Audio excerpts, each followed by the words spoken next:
Bonsoir, très heureux de vous retrouver pour cette édition. Au sommaire ce soir, le monde entier a été témoin des scènes inédites au Capitole américain hier. Alors que le Sénat s'apprêtait à certifier la victoire de Joe Biden, des partisans de Donald Trump ont fait irruption dénonçant des élections qu'ils jugent volées par le camp démocrate. Comme ne cesse de le marteler Donald Trump, retour sur les faits dans un instant. Le Parlement ghanéen a aussi été secoué hier par des bagarres entre députés du pouvoir et ceux de l'opposition lors de l'élection du président de l'Assemblée. Le chef de l'État, Nana Akufo-Addo, a quant à lui prêté serment ce jeudi pour un second mandat à la suite d'une victoire toujours contestée par son principal rival, John Mahama. Et puis au Burkina, en attendant la formation du futur gouvernement, les attentes sont nombreuses suite à la nomination, ou plutôt à la reconduction du Premier ministre Dabiré. Quelles sont les attentes des lanceurs d'alerte et des syndicats? La réponse à suivre dans ce journal. Mesdames et messieurs, bonsoir. Merci de nous choisir. Bienvenue à ce 20h. Et nous ouvrons donc cette édition avec les États-Unis qui ont surpris le monde entier ce mercredi avec des images de violentes manifestations au Capitole, alors que le Congrès devrait valider la victoire de Joe Biden à la présidentielle américaine. Washington a sombré dans un chaos dramatique et des violences inédites. Les partisans de Donald Trump ont envahi le bâtiment, obligeant la garde à tirer afin de disperser les manifestants. On dénombre par la suite au moins un mort, des images d'une démocratie secouée par l'obstination du président Donald Trump. Le point avec Linda Sarakaboré. Tout a commencé à milieu d'après-midi à Washington. Une foule de manifestants pro-Trump envahit le bâtiment fédéral. Ils ne sont pas disposés à voir Joe Biden comme président. Ils font des dégâts au Sénat et dans la Chambre des représentants, tandis que la police essaie de reprendre le contrôle. Le bilan fait état de 4 morts et 52 arrestations. C'est un président avec le cœur meurtri qui prend la parole. Il dénonce une attaque contre la démocratie américaine. Anything we've seen in modern times. An assault of a president matter. Les paroles d'un président comptent, peu importe que ce président soit bon ou mauvais. Au mieux, les paroles d'un président peuvent inspirer. Au pire, ils peuvent inciter. Donald Trump avait jeté de l'huile sur le feu vers midi en martelant devant ses partisans qu'on leur avait volé l'élection. Quelques heures après, dans une autre vidéo, il a demandé à ses partisans de cesser les violences et de rentrer chez eux. Je comprends votre douleur, je sais que vous êtes blessé, dit-il. On nous a volé une élection, c'était une élection écrasante. Mais vous devez rentrer chez vous maintenant, nous devons avoir la paix. Plusieurs sénateurs sont révoltés. Ils sont sous le chaos. Ils affirment qu'ils ne s'opposeront pas à la victoire de Joe Biden. Nous serons toujours reconnaissants envers les hommes et les femmes qui sont restés à leur poste pour défendre ce lieu historique. À ceux qui ont fait des ravages dans notre capitale aujourd'hui, vous n'avez pas gagné. La violence ne gagne jamais. La journée du 6 janvier devait voir les parlementaires confirmer la décision du collège électoral reconnaître la victoire de Joe Biden. C'est tôt ce matin que la victoire de Joe Biden a été certifiée par Mike Pence à la Maison-Blanche. Donald Trump a immédiatement admis sa défaite et promet une transition ordonnée. Mais les Américains restent perplexes et se demandent ce qui pourrait se passer le 20 janvier prochain. En attendant, plusieurs démissions sont signalées à la Maison-Blanche, dont celle de Matt Pottinger, l'un des architectes de la politique de Donald Trump. Et suite à ces épreuves qu'a dû affronter la démocratie américaine ce mercredi, les comptes Facebook et Instagram du président américain Donald Trump sont bloqués pour une durée indéterminée et pendant au moins les 2 prochaines semaines. C'est ce qu'a annoncé ce jeudi le PDG de Facebook, Mark Zuckerberg. Nous pensons que permettre au président de continuer à utiliser nos services pendant cette période pose des risques trop grands, a affirmé Mark Zuckerberg sur son compte Facebook après une suspension temporaire annoncée mercredi soir. Par conséquent, nous prolongeons le blocage de ces comptes Facebook et Instagram pour une durée indéterminée et pendant au moins les 2 prochaines semaines jusqu'à ce que la transition pacifique du pouvoir soit terminée, a-t-il précisé. Rappelons qu'avec cette reconnaissance de la victoire de Joe Biden, le nouveau président américain sera investi le 20 janvier prochain. Et décidément, les modèles de démocratie ont créé la surprise hier. Direction le Ghana, un grand modèle de démocratie en Afrique occidentale. Ce mercredi, l'armée ghanéenne a dû intervenir au sein du Parlement pour calmer les bagarres entre députés du parti au pouvoir et de l'opposition qui ont finalement boycotté la cérémonie d'investiture du président Nana Akufo-Addo ce jeudi après-midi. Les députés divisés de manière quasi égale entre les deux partis principaux au Ghana en sont venus aux mains, n'arrivant pas à s'entendre sur le vote de leur président et pour empêcher le vol de bulletins par l'un des députés du parti au pouvoir. L'armée est finalement intervenue pour calmer les ardeurs et permettre aux députés d'élire finalement Alban Bagbin, député du National Democratic Congress, NDC, le parti d'opposition, avec 138 voix contre 136. Les députés de l'opposition ainsi que son chef de file, John Mahama, arrivé deuxième à la présidentielle de décembre, ont toutefois boycotté la cérémonie d'investiture du chef de l'État ghanéen ce jeudi. Nana Akufo-Addo a donc été investi ce jeudi pour un second mandat, une cérémonie qui a vu la présence de plusieurs chefs d'État, dont le Burkinabé Roch-Marc Christian Kaboré. Retour au Burkina Faso, le président de l'Assemblée nationale, Alassane Balassah Kandé, a procédé ce jeudi 7 janvier 2021 à l'installation officielle de la commission ad hoc chargée de la rédaction du règlement de l'Assemblée nationale. La commission est composée de 30 membres, dont 23 députés issus des 15 forces politiques qui composent actuellement l'institution et de 7 techniciens issus de l'administration parlementaire. Le reportage de Bassirou Sawadogo et Aimé Sawadogo. Une vingtaine de députés de la 8e législature réunis ce jeudi pour l'installation de la commission ad hoc. Composée de 23 députés et appuyée par 7 techniciens de l'Assemblée nationale, la commission a pour mission de relire les textes et rédiger les règlements qui vont régir l'Assemblée nationale durant les 5 années. J'ai promis que dans les semaines à venir, nous allons faire des concertations pour mettre en place un comité ad hoc, une commission ad hoc qui va se charger de l'écriture du règlement de l'Assemblée nationale. Vous voyez, le règlement de l'Assemblée nationale, c'est le document qui régit la vie du Parlement pour les 5 prochaines années. C'est vrai, au niveau de la 7e législature, nous avons un règlement, mais à chaque législature, les députés qui constituent cette législature doivent se mettre ensemble pour écrire ce règlement. C'est vrai qu'on ne réinvente pas la roue, mais nous devions pouvoir le faire et c'est ce à quoi nous avons assisté ce matin à l'installation de cette commission. La commission ad hoc comprend au moins un député des 15 partis politiques représentés à l'Assemblée nationale et prend en compte également la question du genre. Et il y a des partis politiques qui ont un seul député, d'autres ont 10, 15, 20, 50 et quelques. Mais dans l'esprit que nous voulons instaurer, dans l'esprit de la continuité, parce que la législature passée, nous avons travaillé dans le consensus, nous avons fait en sorte que tout le monde puisse participer dans les prises de décision au niveau de l'Assemblée nationale. C'est la raison pour laquelle nous avons fait de telle sorte que cette commission soit composée de toutes les 15 forces politiques présentes à l'Assemblée nationale. Donc qu'on ait un député ou 50 députés, tout le monde se retrouve. Et chacun va apporter sa contribution pour l'élaboration de ce document. La commission, présidée par Maxime Koné du MPP et le vice-président Achille Tabsoba du CDP, dispose de 10 jours calendaires pour rendre les conclusions de ses travaux. Et suite à la reconduction du Premier ministre Christophe Dabiré, vous avez suivi dans nos précédentes éditions les réactions des uns et des autres et surtout leurs attentes pour le futur gouvernement. Au-delà des analystes et des citoyens lambda interrogés, nous avons également tendu nos micros aux lanceurs d'alerte et également aux syndicats pour avoir leurs avis. Le point de différentes réactions avec Faïssetou Sangaré et Charles Bako. Ce n'est pas une surprise pour certains observateurs sur la reconduction de Christophe Dabiré comme Premier ministre.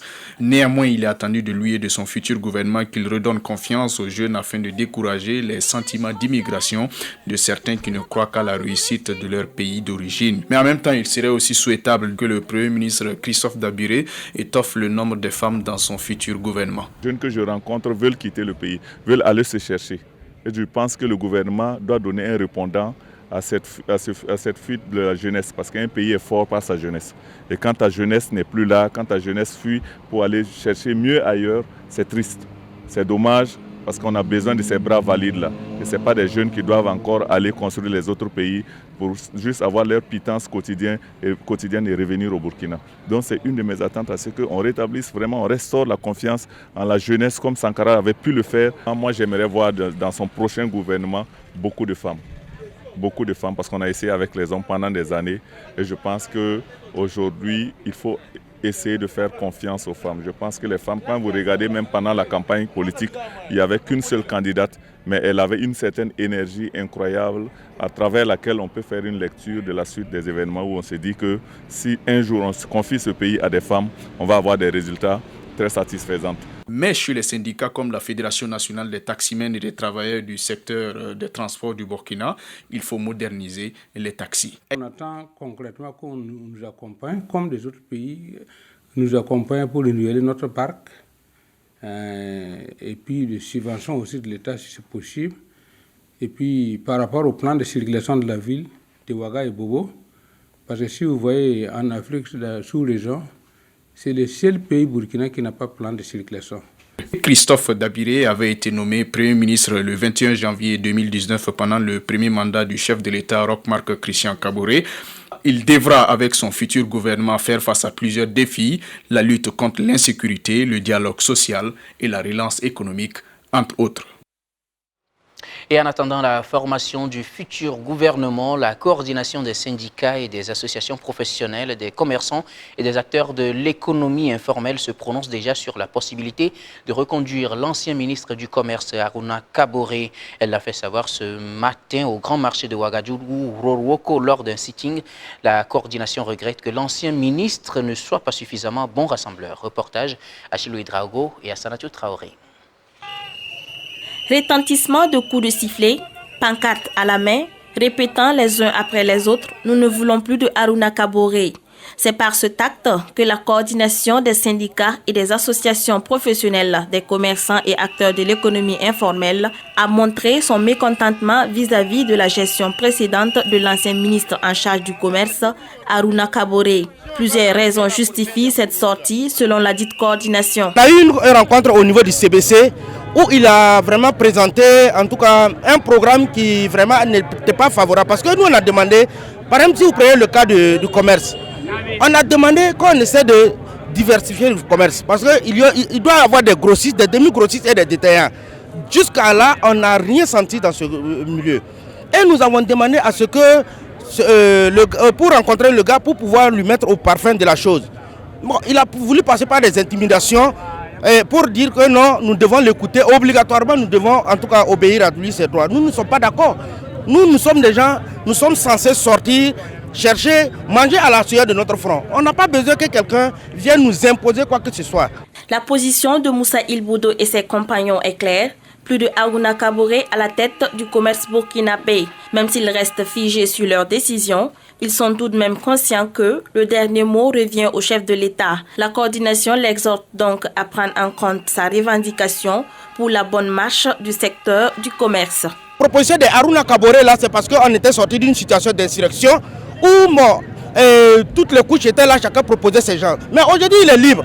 Il a été choisi librement. Il a eu, en tout cas, au niveau de l'Assemblée, les personnes qu'il veut, il a eu vraiment, en tout cas, les mains libres pour pouvoir trancher. Mais nous ne voulons pas qu'il choisisse des gens encore qui pourront nous faire la même chose comme ce qui s'est passé. Donc c'est pour cela, le président du Faso, s'il nous écoute, qu'il nous comprenne, Aruna Kaboré n'est pas notre ennemi, mais nous voulons qu'il le place dans un autre poste, mais pas au niveau du ministère du Commerce. Parce que le ministère du Commerce est un ministère très sensible, où plus de 75 à 80% se débrouillent. Nous ne voulons pas un ministre qui va fermer ce milieu-là à son profit. Nous ne sommes pas d'accord. Nous n'avons pas de candidat, nous ne pouvons pas, puisque le président de façon est libre de choisir. Mais c'est la seule personne que nous ne voulons pas au niveau de notre ministère. La coordination des syndicats et des associations professionnelles des commerçants et des acteurs de l'économie informelle affirme qu'il n'y a aucune force politique derrière cette sortie. Elle dit être déterminée à mener la lutte jusqu'à obtention de gain de cause. Et les premiers responsables du parti La Haute Alliance de Ouarantage pour la République, un parti créé le 17 août 2019, était face à la presse ce jeudi matin à Ouagadougou. Au menu des échanges avec les journalistes, les dernières élections et les municipales à venir au Burkina Faso. Le parti dénonce une parodie d'élections. Le compte rendu avec Bassirou Sawadogo et Franck Aristide Jeffa. Pour le principal conférencier, le double scrutin du 22 novembre dernier est une parodie d'élection qui avait pour seul objectif de dilapider les finances publiques. D'où cette interpellation afin d'aller aux élections municipales prochaines avec plus de lucidité. Nous avons invité la presse ce matin pour lancer un appel pour la tenue d'un dialogue politique et inclusif en vue de pouvoir tenir des élections municipales démocratiques, dignes du peuple burkinabé. Voilà, et éviter de tomber dans la même erreur pour ne pas avoir des élections comme ce que nous avons connu le 22 novembre 2020 à côté. Bon, le risque, c'est qu'on risque encore de perdre beaucoup d'argent et de retarder encore notre marche vers le développement. Je crois que c'est ce que les populations burkinabées souhaitent. Donc la démocratie, c'est pour permettre le suffrage universel. On fait des élections pour permettre de choisir les meilleurs candidats pour diriger la destinée du pays. Donc il faut que des gens de qualité puissent se présenter pour qu'on puisse faire le choix parmi eux. Pour le premier responsable de ce parti politique, les élections municipales à venir doivent être plus inclusives à tous les niveaux. Et les électeurs aussi, ça doit être tous les électeurs, pas uniquement ceux qui arrivent à se faire inscrire sur les listes électorales. Ça doit être tout le monde. Voilà. Et on doit permettre à ceux qui ont de quoi proposer de se présenter. Donc on ne doit pas avoir des crocs en jambes ainsi de suite pour qu'il n'y ait qu'une certaine catégorie de personnes qui puissent se présenter, de sorte qu'on puisse prédire à l'avance qui va gagner les élections. Souvent avec 5 ans de recul, on peut prédire qui va gagner les élections. Donc ça ne permet pas au pays d'avancer. Ce que nous proposons, si on a des élections démocratiques, nous sommes convaincus que ça permettra au pays d'avancer. Je propose qu'on ouvre sans délai un dialogue politique pour qu'on discute et voir comment est-ce qu'on pourra aller à des élections municipales réellement démocratiques. Comme ce sont des élections de proximité, donc ça nécessite vraiment qu'on puisse aller jusqu'aux citoyens. Parce que ce sont les élections qui sont vraiment proches du citoyen burkinabé. Le président de la AORE indique aussi que les résultats des élections couplées présidentielles et législatives du 22 novembre dernier étaient prévisibles au regard du travail qui a été fait préalablement par le parti au pouvoir. 28 décembre 2020 adressé au président fondateur du Parti pour la Renaissance nationale Parraine. Le président du parti faisait état de la démission en bloc du bureau exécutif national. Parmi les raisons expliquant cette démission, la contre-performance du parti aux élections législatives de novembre 2020. Pour en savoir davantage, nous sommes allés à la rencontre du président sortant Michel Béré ce jeudi. Le compte rendu de l'entretien avec Paul Mikirwamba et Mamadou Souaré. L'une des raisons phares de la démission en bloc du bureau exécutif du Parti pour la Renaissance nationale Parrain est, selon le président sortant, la contre-performance du parti lors des élections législatives passées. Il fait cas également de quelques dissensions au sein du parti. C'est surtout à l'issue des élections législatives, parce que le résultat ne fait pas du tout honneur au parti. Et ça, on est conscient de ça parce que il y avait des problèmes au sein. Et ce sont ces problèmes-là qui ont entraîné aussi ces résultats. Parce que quand vous partez en bataille et que vous n'êtes pas soudés, c'est tout à fait normal, hein, parce qu'il y a certains que vous n'allez pas vous comprendre. Vous avez besoin de l'union des forces pour pouvoir avancer. Mais quand vous n'êtes pas unis, là, en fait, C'est ça. Donc la raison principale, c'est surtout le résultat que nous avons eu aux élections législatives. Quelles sont ces dissensions internes ayant occasionné la faible performance du parti aux élections législatives de novembre 2020? C'est surtout en ce qui concerne les listes électorales. Et il y a eu des dissensions. Et ça a vraiment été la base même de l'invalidation de beaucoup de listes.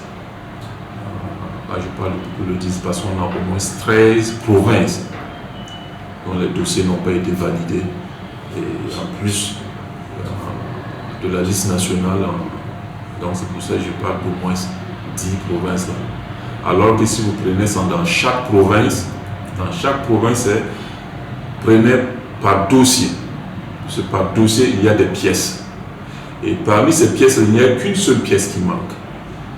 Une seule pièce qui manque. Des 10 provinces, une seule pièce. C'est incompréhensible en fait.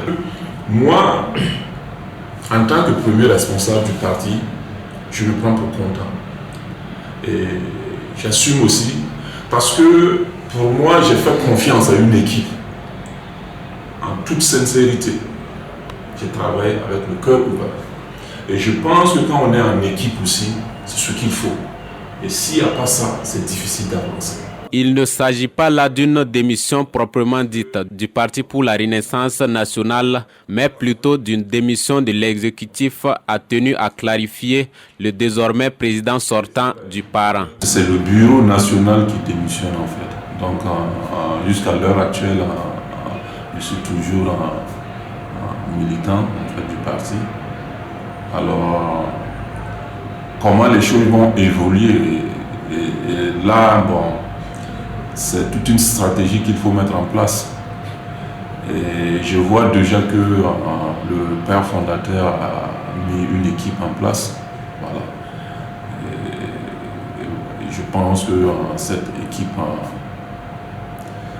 nous fera une proposition en fait. Un rappel, après la démission du bureau conduit par Michel Béré, le fondateur du Parti pour la Renaissance nationale, le professeur Laurent Bado, a procédé à la mise en place d'un comité de redynamisation du parti avec en sa tête l'ex-ministre en charge de la culture Abdoul Karim Sango. Et le président sortant, Michel Béré, garde espoir que ce comité travaillera à la relance du parti. Gros plan à présent sur cette jeune fille. Elle marchait entre 15 à 17 km pour aller à l'école malgré son handicap. Élève en classe de CE1, elle vit à Dafinso, un village rattaché à la commune de Bobo, suite à une mission de la Direction générale de la promotion de l'éducation inclusive, de l'éducation des filles et du genre. Un plaidoyer est fait pour sauver la scolarité de Coco Naïmatou Salogo, puisque c'est d'elle qu'il s'agit. Elle a bénéficié ce mercredi d'un vélo pour pouvoir continuer ses études. Abdoulaye Ouattara. Dans cette école spécialisée, les enseignants travaillent à l'éducation des élèves vivant avec une déficience auditive. La plupart n'ont pas de soutien de leur famille. Et pourtant, ces enfants doivent aller à l'école, apprendre à écrire et à lire, vivre comme leurs frères. Une mission sociale que les enseignants de l'école inclusive, Marie-Gabrielle Choulet II, accomplissent avec fierté. Il faut reconnaître que ces enfants vivent beaucoup de situations sociales, et surtout notamment l'accompagnement des parents, qui sont souvent, la plupart du temps, en difficulté. Donc ils sont souvent laissés à eux-mêmes, si bien que c'est l'école qui doit réellement aider les élèves à faire tout, à jouer le rôle social, voilà, que les parents devaient jouer.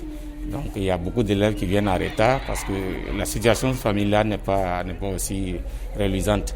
Donc faute de moyens de déplacement, ils habitent souvent loin. Comme ces écoles-là ne sont pas reconnues partout, donc ils parcourent beaucoup de grandes distances pour arriver à l'école. Donc ça fait que souvent ils arrivent en retard la plupart du temps. Donc ces élèves ont besoin vraiment d'accompagnement. De ces élèves en difficulté, il y a Coco Naïmatou Salogo. Elle est parmi les meilleures de la classe. En classe de CE1, Coco Naïmatou Salogo vient toujours en retard après avoir marché entre 15 à 17 km quand elle n'est pas transportée par son frère.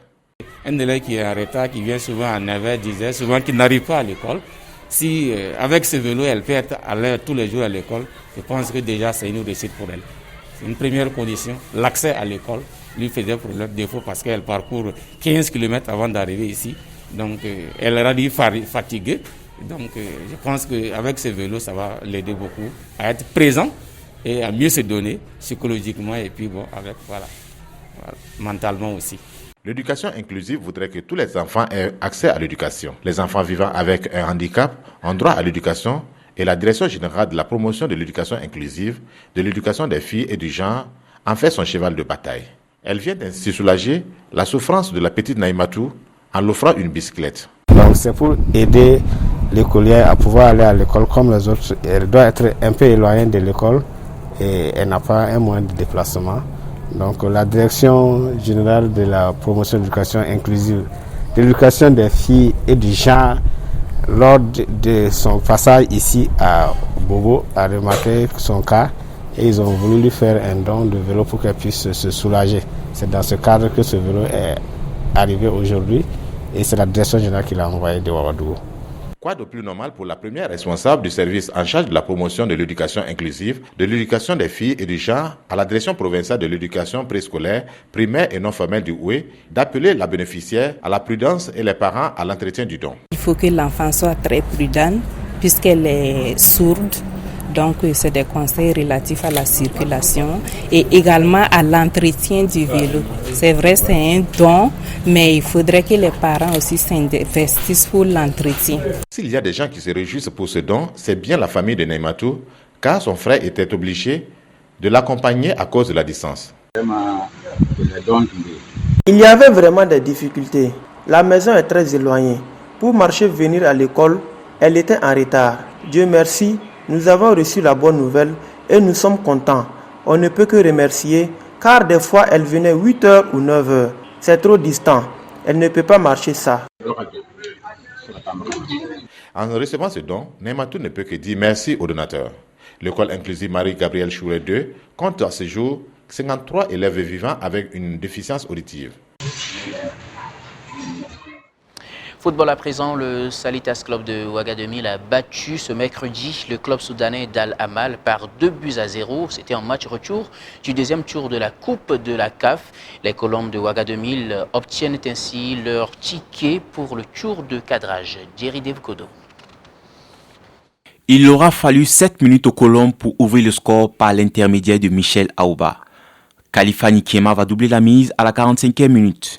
Le break ayant été fait en première mi-temps, les Colombes vont bien gérer la seconde partie pour finalement l'emporter sur le score définitif de 2-0. Pour le coach de Salitas, la rencontre a été difficile. Pas du tout.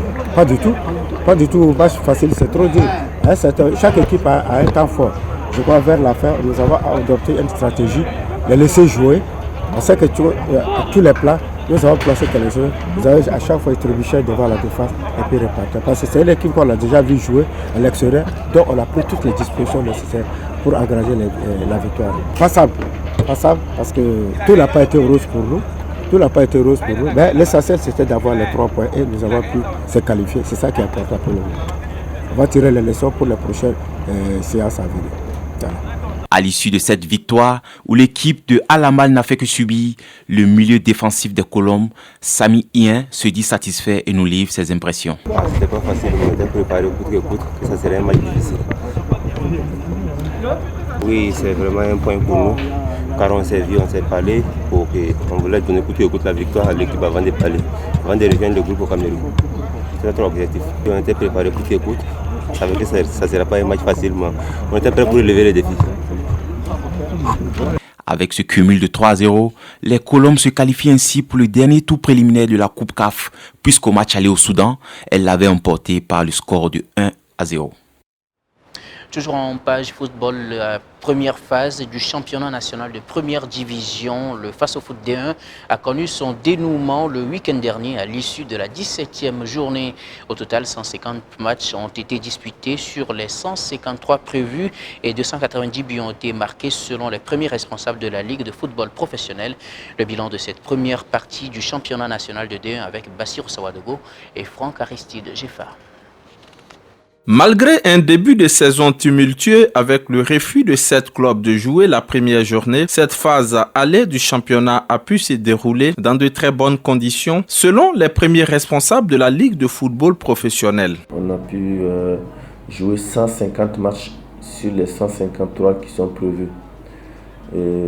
Salitas qui est engagé en compétition de la Coupe de la Confédération a encore 3 matchs en retard. Et ça s'explique par le fait que quand ils sont en déplacement pour aller jouer, bon, ils ne peuvent pas jouer les matchs du championnat. Et quand ils reviennent, ils doivent continuer les autres matchs qui sont déjà programmés. Donc bon, on n'a pas pu jouer les matchs en retard jusqu'à ces jours. Alors, dans l'ensemble, il y a eu sur les 150 matchs qui se sont joués, 290 buts ont été marqués au total, dont 148 buts à domicile et puis 142 buts en déplacement. Ce qui fait une moyenne de 17,6 buts par journée et puis 1,93 buts par match. Alors si on prend la moyenne comme ça, elle est élevée par rapport à la même période, la saison écoulée. Mais ça a une explication parce que le nombre d'équipes cette année est supérieur aux équipes, parce qu'il y avait 16 équipes en première division la saison écoulée et cette année on en a 18. En matière de buts marqués, l'AS Sonabel et l'AS Douane totalisent 26 buts chacun. Ce sont donc les 2 meilleurs clubs de cette phase allée du championnat, tandis que le Racing Club de Bobo-Dioulasso est la meilleure défense avec 8 buts encaissés. Sur le plan de la discipline, je pense que on a enregistré 583 cartons jaunes, ce qui est énorme. Et dans les 583 cartons jaunes qui ont été enregistrés, c'est l'Asfa Yenenga qui tient la palme avec 41 cartons jaunes. Bon, on a également enregistré des cartons rouges, il y en a eu 34.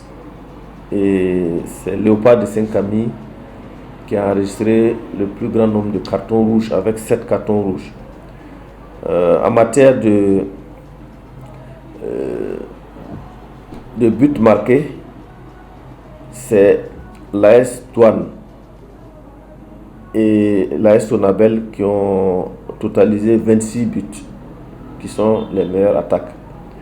La meilleure défense, c'est le Racing Club de Bobo-Dioulasso qui a encaissé que 8 buts. Alors, en matière de score le plus lourd, c'est le score 4 buts à 0 de la 10e journée que Salitas a infligé au RCK. Voilà. Donc, je peux dire que dans l'ensemble, bon, il y a eu de l'affluence sur les stades parce que bon, on a enregistré en tout 407 000 spectateurs qui sont venus voir les matchs. Quand je parle de spectateurs, c'est ceux qui payent pour entrer au stade. Et donc, ceux qui sont là mais qui n'ont pas payé les billets ne sont pas comptabilisés. Donc, ce qui fait que bon, on a une moyenne de 2713 spectateurs par match et puis 23 941 spectateurs par journée. Le meilleur buteur à l'issue de ce acte 1 du championnat national est Mohamed Lamine Ouattara de l'AS Sonabel qui a fait trembler les filets adverses 13 fois. Et voilà qui met fin à ce journal. Merci de l'avoir suivi. Merci également à toutes les équipes qui nous ont accompagnés. Très bonne suite des programmes sur LCR.